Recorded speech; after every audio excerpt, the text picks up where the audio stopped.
नमस्कार फ्रेंड्स, मैं हूं आपका मित्र, आपका सखा, आपका फ्रेंड कमल नंदलाल और मैं आप सभी दर्शकों का, आप सभी मित्रों का, आप सभी फैंस का, फॉलोअर्स का हार्दिक अभिनंदन करता हूं, स्वागत करता हूं, वेलकम करता हूं एस्ट्रो तक की खास प्रस्तुति वास्तु का सच सिर्फ कमल नंदलाल के साथ में।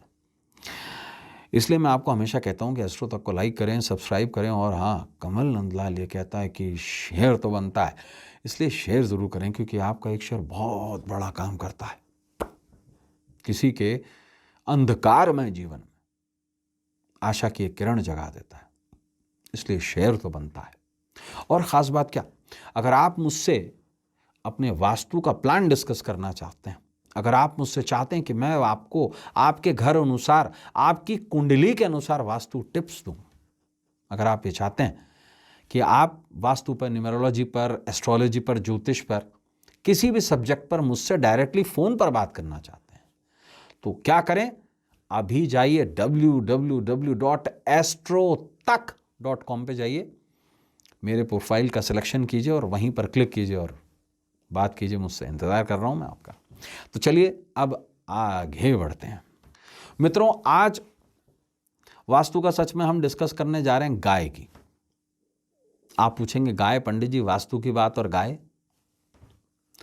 वास्तु में मैं सच बता रहा हूं आपको, वास्तु का सच में गाय का बहुत बड़ा महत्व है वास्तु में। आइए इस बारे में हम जानते हैं। प्राचीन काल से ही हमारे शास्त्रों में गौ को धन माना गया, इसलिए उसे क्या कहा जाता है? गौधन। स्त्री भी धन मानी गई है, इसलिए क्या कहते हैं हम? स्त्री धन। अन्न भी धन है, इसलिए क्या बोलते हैं हम? अन्न धन। तो गौधन, भूधन यानी कि भूमि, स्त्री धन यानी कि महिला, कोई भी स्त्री, और अन्न धन, ये चार तरीके के धन थे। गाय धन है, और धन ही नहीं, धन्य धन्य है, समझ लीजिए इस बात को। और हर प्रकार से हर व्यक्ति को गौ रक्षा जरूर करनी चाहिए। गौ सेवा और गौपालन तो खैर विशिष्ट है ही, लेकिन शहरों में ये चीज़ गौपालन पॉसिबल नहीं है। हमारे शास्त्रों में गाय को सर्वोपरि माना गया है क्योंकि 33 कोटिश जितने भी देवता हैं हमारे, वो गाय में ही बसते हैं। रामायण, महाभारत, भागवत गीता, बहुत सारे ऐसे शास्त्र हैं, वास्तु के भी शास्त्र हैं। विश्वकर्मा प्रकाश है जहां पर गाय की महत्वता को बताया गया है। अंधकासुर, अगर आपने नाम सुना हो, वास्तु के दृष्टांत देवता, जिनके गिरने से ही वास बना, उन्होंने भी गाय के महत्व को समझाया है। वास, और ज्योतिष में एक समय भी आता है गौवास और गौधुली वेला, जब गाय के पांव से धूल उड़ती है, सर्वश्रेष्ठ मुहूर्त है। गाय बहुत बड़ा महत्व रखती है। ऐसे में विशेष तौर से गाय की पिक्चर या गाय का स्टैचू, चाहे वो कामधेनु गाय हो या कपिला हो, इनका पिक्चर विशिष्ट फलदायक होता है। गाय से प्राप्त सभी जितने भी घटक होते हैं, चाहे वो दूध है, दधी है, गौमूत्र है, गोबर है, ये तत्व संग्रहित करते हैं। आपने देखा होगा कि धार्मिक कार्यों में गाय के गोबर के स्थान को पवित्र किया जाता है। आज भी मेरे घर में दीपावली पर लीपन होता है, गेरू मिट्टी और गोबर को मिला के। गाय के गोबर से बने उपलों से हवन कुंडी की अग्नि जलाई जाती है, और किसी का गोबर अलाउ नहीं है। आज भी कुछ एक विशिष्ट घर हैं जिन घरों में मुख्य द्वार पर लेपन होता है विशिष्ट मौकों पर। अब पूरे दिन तो नहीं होता, लेकिन इस लेपन में गेरू यानी कि मिट्टी, लाल मिट्टी और सादी मिट्टी भी गोबर के साथ मिलाकर और चूना मिलाकर विशेष तौर से लेपन किया जाता है। इसमें लक्ष्मी का वास माना जाता है।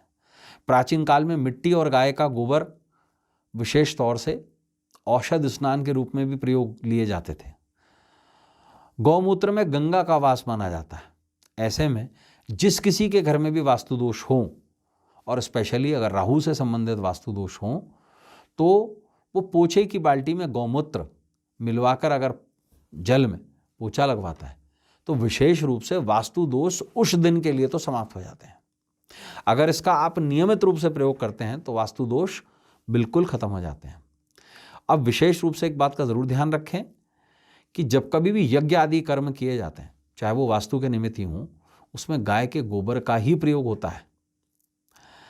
और श्राद्ध कर्म में भी गाय के दूध की खीर का ही महत्व है, इसलिए पितरों पर भी गाय के दूध का ही महत्व है। एक बात को विशेष ध्यान रखा जाए, वास्तुशास्त्र में जब मंडल आदि बनते हैं तो उसमें विशेष रूप से गोधूली वेला का बड़ा महत्व माना जाता है। अब नवग्रहों की शांति के लिए भी गाय की विशेष भूमिका है। विशेष तौर से बुध की शांति के लिए आपने देखा होगा, हम काली गाय को कचौड़ी खिलाते हैं या हरे मूंग खिलाते हैं। शुक्र की शांति के लिए हम सफ़ेद गाय को, बिन ब्याही जो गाय होती है उसको हम घास खिलाते हैं हरी। ऐसे ही बृहस्पति के लिए हम पीली गाय को चना दाल और गुड़ खिलाते हैं। गाय 100% विशेष रूप से हर तरीके का दोष दूर करती है। ऐसे में गाय की, कपिला गाय की अगर पीतल से बनी हुई मूर्ति या पारद से बनी हुई मूर्ति घर के उत्तर पूर्व दिशा में लगा दी जाए तो विशेष रूप से विशिष्ट फल प्राप्त करती हैं। और जो लोग ऐसा ना कर पाएं तो वो विशेष रूप से दक्षिण दिशा में भगवान श्री कृष्ण का गोपाल स्वरूप का, जिसमें वो गाय के आगे खड़े हैं और बांसुरी बजा रहे हैं, गोपाल स्वरूप, गाय चरा कर आ रहे हैं और गोपाल स्वरूप में, ऐसा पिक्चर लगाएं अगर दक्षिण दिशा में तो विशेष रूप से अर्निंग्स बहुत ज़्यादा बढ़ जाती हैं। तो मित्रों, आज के लिए बस इतना ही। कल आपसे फिर मुलाकात होगी वास्तु का सच में, जहां हम करेंगे वास्तु के माध्यम से आपकी समस्याओं का समाधान और वास्तु का देंगे ज्ञान। और कमल नंदलाल हमेशा ये कहता है, शेयर तो बनता है, इसलिए शेयर ज़रूर करें, लाइक तो करें, सब्सक्राइब करें, लेकिन शेयर ज़रूर करें, क्योंकि आपका एक शेयर बहुत बड़ा काम करता है, बहुत बड़ा पुण्य का काम करता है आपका एक शेयर, इसलिए शेयर ज़रूर करें। और ख़ास बात क्या, अगर आप मुझसे डायरेक्टली फ़ोन पर अपने घर के किसी वास्तु दोष के बारे में जानना चाहते हैं, अगर आप ये चाहते हैं कि मैं वास्तु के माध्यम से आपके घर में, आपके ऑफिस में, आपके फैक्ट्री में किसी भी वास्तु के दोष का निवारण कर दूं, तो मुझे अभी कॉल कीजिए। अगर आप ज्योतिष में मेरी सहायता चाहते हैं, अगर आप अंकशास्त्र में मेरी सहायता चाहते हैं, अपना नाम बदलवाना चाहते हैं, देखना चाहते हैं कि आपकी कुंडली में कितने दोष विद्यमान हैं और उनका दोषों का उपाय कैसे किया जाए, तो कमल नंदलाल को अभी कॉल करें। www.astro तक पर जाएं और अपने जीवन को संवारें। और अब अपने मित्र कमल नंदलाल को इजाज़त दीजिए उस उम्मीद के साथ कि आपका आने वाला कल आज से कुछ बेहतर ज़रूर हो। तब तक के लिए नमस्कार, नमः शिवाय।